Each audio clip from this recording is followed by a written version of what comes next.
Yup.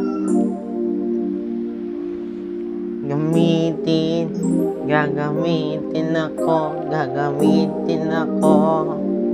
Yup. Gagamitin ako ng Panginoon. Gagamitin ako. Chill and relax on the track, Guys, sarap sa buhay.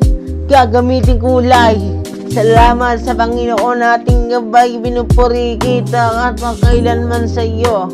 Salamat sa inyo. Buong tiwala ibibigay sa iyo. Pati buhay ko nga ay totoo. Salamat sa Panginoon. Pinupuri kita. Lunghumpay na pagmamahal. Kaya salamat kang gamitin mo ako. Ikaw nagbigay tulay. Gabi na Biblia. Babasahin mga letra. Salamat sa Panginoon. Nandito ako ngayon para sasabihin sa mga tao taglikoran ng mga kasalanan nyo kasi bumalik na kayo sa Panginoon. Maraming salamat dahil binigyan niyo ko na itong buhay ko. Kaya salamat. Sa iyo ialaan, sa iyo ibibigay ang buhay na wagas. Gamitin mo ako, Panginoon, sa lahat ng ulay.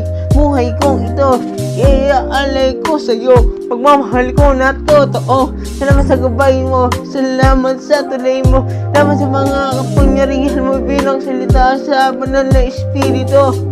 Sana patubayan mo ko.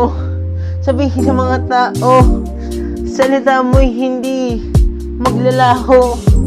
Buong tiwala sa may kapal, ilalaan ko ang lahat sa iyo, Panginoon. Maraming salamat. Ibibigay kong kulay.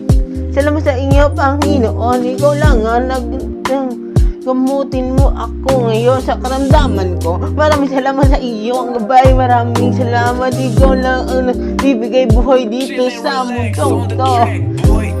Salamat, Panginoong Jesucristo. Pinakusak sa krus para kami matubos dito. Kaya maraming salamat sa iyo, o aking Panginoon. Gamitin mo ako. Mangangaral ako ngayon sa mga ibang tao para makita nila na magsisisi ng mga kasalanan na nagawa. Naman to, kahit ano pang kalagayan mo sa buong mundo, tambitin mo lang ang Panginoong Jesucristo dahil bibigyan ka na ng buhay na walang hanggan dito. Sabi ko naman sa iyo, makasalanan ako dahil pinagdinabayan ako ng Panginoon. Pasalamatan tayo ngayon.